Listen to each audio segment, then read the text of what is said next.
Hi friends, welcome back to my channel.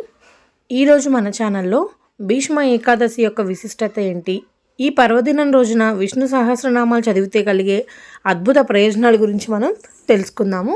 అంతకంటే ముందుగా కొత్తగా మన ఛానల్ని ఎవరైతే చూస్తున్నారో ప్లీజ్ సబ్స్క్రైబ్ చేసుకోండి. ఇంకా వీడియోలోకి వెళ్ళిపోదామండి. హిందువులకు మాఘమాసం అతి పవిత్రమైన మాసం. ఈ మాసంలో చేసే స్నానం, పర్వదినాలకు ప్రముఖ స్థానం ఉంది. మాఘమాసం శుక్లపక్ష ఏకాదశి ఎంతో పవిత్రమైనది. ఈ రోజున భీష్మ ఏకాదశిగా, అంతర్వేది ఏకాదశిగా ఎంతో పవిత్రంగా జరుపుకుంటారు. కురుక్షేత్ర యుద్ధ సమయంలో గాయపడిన భీష్ముడు అంపశయ్య మీద ఉన్న సమయంలో ధర్మరాజుకి విష్ణు సహస్రనామాన్ని బోధించిన పరమ పవిత్రమైన రోజు ఈ భీష్మ ఏకాదశి. భీష్మ ఏకాదశిని జయ ఏకాదశి అని కూడా అంటారు. ఎందుకంటే ఈరోజు ఏ కార్యం తలపెట్టినా అది ఖచ్చితంగా విజయవంతం అవుతుందని నమ్మకం. ఈ విష్ణు సహస్రనామాలతో పూజించిన పాండవులు కురుక్షేత్ర యుద్ధంలో విజయం సాధించారని ప్రతీతి. అటువంటి విష్ణు సహస్రనామాల పారాయణం ఎంతో విశిష్టమైంది. ఇక ఈ భీష్మ ఏకాదశి నాడు విష్ణు సహస్రనామం పఠిస్తే అనేక శుభాలు కలుగుతాయి. ఈ రోజున శ్రీ మహావిష్ణువుని పూజించిన వారికి స్వర్గలోక ప్రాప్తి కలుగుతుందని పెద్దల విశ్వాసం. ఈ భీష్మ ఏకాదశి యొక్క విశిష్టత గురించి తెలుసుకుందాం. భీష్ముడు గంగా సంతనుల 8వ సంతానం. అసలు పేరు దేవవ్రతుడు. తండ్రి సంతనుడు ఇష్టపడిన సత్యవతినిచ్చి పెళ్లి చేయడం కోసం, తండ్రి ఆనందం కోసం, సుఖ సంతోషాల కోసం దేవవ్రతుడు ఆజన్మాంతం బ్రహ్మచారిగా ఉంటానని, పెళ్లి అనే మాటకు తన జీవితంలో చోటు లేదని సత్యవతికి మాట ఇచ్చి ఆ భీషణ ప్రతిజ్ఞకు కట్టుబడిన త్యాగశీలి. అప్పటి నుంచి దేవవ్రతుడు భీష్ముడిగా ఖ్యాతిగాంచాడు. తనయుడి త్యాగానికి సంతసించిన తండ్రి భీష్ముడికి స్వచ్ఛంద మరణం పొందే వరాన్ని ఇచ్చాడు. కౌరవుల తరపున కురుక్షేత్ర రణక్షేత్రంలో యుద్ధానికి దిగిన భీష్ముడు, అర్జునుడు బాణాలకు గాయపడిన భీష్ముడు అంపశయ్యపైకి చేరుకొని మరణించే మంచి సమయం కోసం ఎదురుచూస్తూ పాండవులకు రాజధర్మం ఉపదేశించాడు. అంపశయ్యగతుడైన భీష్ముని చూసి దేవతలు సైతం దుఃఖించారు. అంపశయ్యపై ఉన్న భీష్ముడు మరణ వేదనను అనుభవిస్తూ మానవ జన్మకు మహత్తర వరమైన మరణం కోసం, ఉత్తరాయణ పుణ్యకాలం కోసం ఎదురుచూస్తూ గడిపాడు భీష్ముడు. ధర్మరాజు సందేహానికి సమాధానంగా లీలామానుష విగ్రహుడైన ఈ శ్రీకృష్ణుడే జగత్ ఏబుం దేవదేవం అనంతం పురుషోత్తమం అంటూ ప్రారంభించి విశ్వం విష్ణుర్ వృషత్కారో భూతభవ్య భవత్పౌహు అంటూ విష్ణు సహస్రనామావళిని 1000 విధాలుగా కీర్తిస్తూ విశ్వ కళ్యాణ కాంక్షతో ఈ మానవాళికి అందించాడు.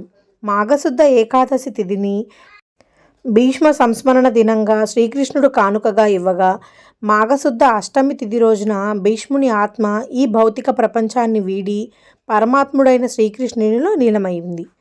మహాభారత ఇతిహాసంలోని ఓ మహామహుని మహాప్రస్థానం ఇలా ముగిసింది. ఈ భీష్మ ఏకాదశి రోజున నరసింహ కళ్యాణం జరిపిస్తారు. అంతర్వేది శ్రీ లక్ష్మీ నరసింహస్వామి ఆలయంలో స్వామివారికి కళ్యాణం, అన్నవరం సత్యనారాయణ స్వామి ఆలయంలో, సింహాచలం నరసింహస్వామి ఆలయంలో, యాదగిరిగుట్ట, భద్రాచలం సీతారాముల వారి ఆలయంలో ప్రత్యేక పూజాది కార్యక్రమాలను నిర్వహిస్తారు. అయితే ఈరోజు చేసే ఉపవాసం అత్యంత ఫలదాయకమని చెప్తారు. భీష్మ ఏకాదశిన పసుపు రంగుకు ఎందుకంత ప్రత్యేకత ఉంది అనేది తెలుసుకుందాం.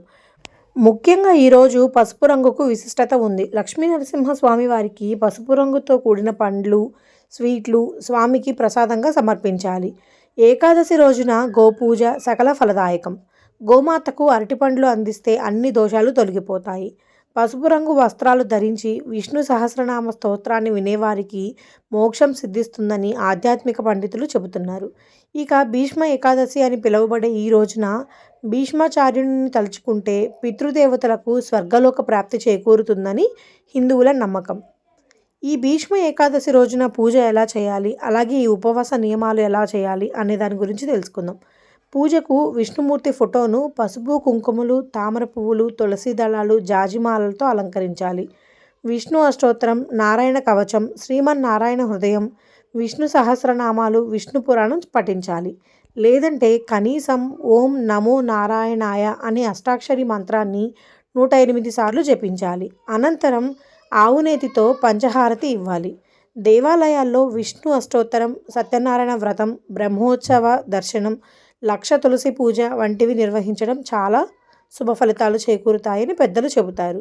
భీష్మాష్టమి రోజున సూర్యోదయానికి ముందే లేచి పూజా మందిరాన్ని ఇంటిని శుభ్రం చేయాలి. గడపకు పసుపు కుంకుమ, గుమ్మానికి తోరణాలు, పూజా మందిరాన్ని ముగ్గులతోనూ అలంకరించుకోవాలి. అభ్యంగ స్నానం చేసి శుచిగా పసుపు రంగు దుస్తులను ధరించాలి. ఆ రోజంతా ఉపవాసం ఉండి రాత్రి జాగారం చేయాలి. దీని నియమాలు దశమి సాయంత్రం నుండి మొదలై ద్వాదశి వరకు ఉంటుంది.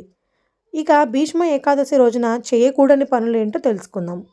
మాంసం, వెల్లుల్లి, ఉల్లిపాయ, కాయధాన్యాలు వంటి వాటికి దూరంగా ఉండాలి. ఏకాదశి రోజున అన్నం తినకుండా ఉపవాస దీక్ష చేపట్టాలి. ద్వాదశి వరకు బ్రహ్మచర్యను సంయమనంతో పాటించాలి.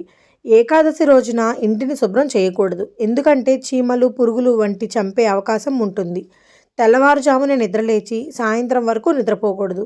ఉపవాసం చేసిన వారు భగవంతుడి కీర్తనలు చేస్తూ రాత్రంతా జాగారం చేయాలి. జుట్టు కత్తిరించకూడదు. ఎవరిని కించపరిచే విధంగా మాట్లాడకూడదు. విష్ణు సహస్రనామాలు, భగవద్గీతను పఠించడం మంచిది. పేదవారికి, ఆకలి అన్నవారికి ఈరోజు అన్నం పెట్టడం పుణ్యంగా పరిగణింపబడుతున్నది. తండ్రికి ఇచ్చిన మాటను నిలబెట్టుకోవడం కోసం జీవితాంతం బ్రహ్మచారిగా ఉన్న భీష్ముడికి ఈ పర్వదినాన తర్పణం వదిలితే సంతాన ప్రాప్తి కలుగుతుందని, సంతానం ఉన్నవారి పిల్లలకు సద్బుద్ధులు కలుగుతాయని విశ్వాసం. భీష్ముడు ప్రవచించిన విష్ణు సహస్రనామ స్తోత్రం ఇప్పటికీ జనుల నోట నర్తిస్తూనే ఉంది. ఆయన దివ్యవాణి విశ్వవ్యాప్తమై ప్రతిధ్వనిస్తూనే ఉంది. విష్ణు సహస్రనామ పట్టణం సర్వదుఃఖహరణం, సకల శుభకరణం. ఆ నామావళిలో ప్రతి అక్షరము దైవస్వరూపమే, ప్రతి నామము మహామంత్రమే. అది అజరామరం. భీష్ముడు పరమపదం చేసిన మాఘశుద్ధ అష్టమిని భీష్మాష్టమిగాను, మాఘశుద్ధ ఏకాదశిని భీష్మ ఏకాదశిగాను హిందువులు జరుపుకుంటారు. విన్నారు కదండి భీష్మ ఏకాదశి యొక్క విశిష్టత. అలానే ఈ పర్వదినం రోజున విష్ణు సహస్రనామాలు చదివితే కలిగే అద్భుత ఫలితాలు ఏంటి అనేది, ఏ రంగు బట్టలు ధరించి విష్ణు సహస్రనామ పారాయణ చేయాలి అనే దాని గురించి మీ అందరికీ వీడియో అర్థమైంది, నచ్చింది అని అనుకుంటున్నాను. నా వీడియో కనుక మీకు నచ్చితే ప్లీజ్ లైక్ చేయండి, షేర్ చేయండి, అలాగే కామెంట్ కూడా చేయండి. కొత్తగా మన ఛానల్ని ఎవరైతే చూస్తున్నారో ప్లీజ్ సబ్స్క్రైబ్ చేసుకోండి. Thank you for watching.